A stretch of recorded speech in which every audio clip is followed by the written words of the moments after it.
saw the blood surrounding me in the water, I just started kicking and screaming, "Get out of the water, get out of the water." But I realized the shark might come back and bite me again. And if it did, I might not survive this. Get out the water! Emily is a new crew member of the Barefoot crew, and it was her first day on the boat. She got in the water with me and we swam towards the beach. The first thing I noticed is that the visibility was really murky. We barely saw little fish beyond our arm's length. And I popped my head up and I said, "Emily, I'm actually not really comfortable. I think we should head back to the boat." I was looking at the sandy sea floor and I saw a shadow just in my peripheral vision.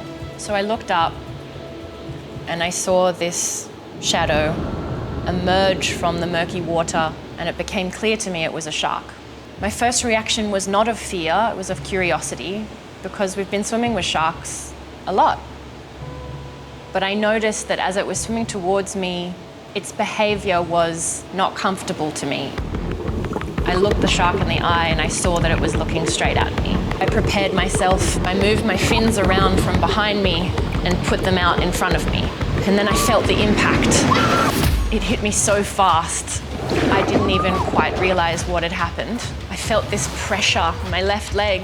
And honestly, I thought that it had just hit me with its head. And so my instinctual reaction was to kick it off. There was splashing and commotion at the surface and my head was now out of the water, so I couldn't actually see what was happening. It wasn't until I saw the blood pooling around me that I actually realized it had bitten me. So I grabbed my leg and I started screaming for help.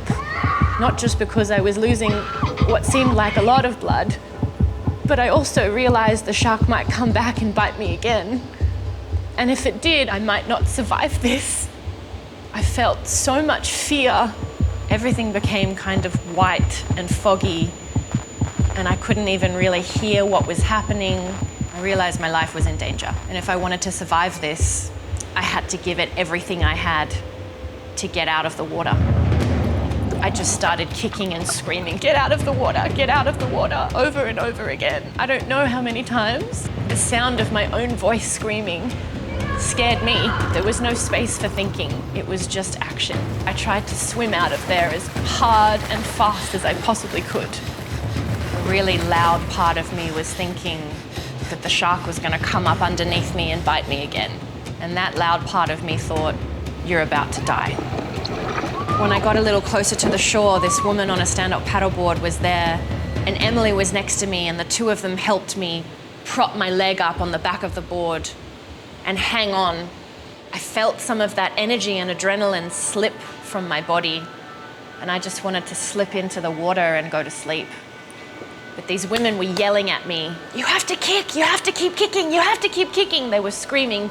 I came out of it and I kind of woke up from this sensation and I started kicking with the one leg I had, holding onto this board. We got to the shore and the shallow water was just red. As soon as I felt the sand beneath me, I felt like I was safe. But in reality, I was still bleeding a lot. All of this commotion on the beach started to bring people down to the shore. People started screaming, "Help, help, get help, send help." It felt so surreal. It felt like I was no longer a part of it. I felt this hot, rushing, throbbing sensation coming from my leg and dripping down my leg. I remember a man on my left said, "This is gonna hurt, mate. I'm gonna have to tourniquet your leg." He put a belt around and he tightened it and he twisted a stick as hard as it would possibly go.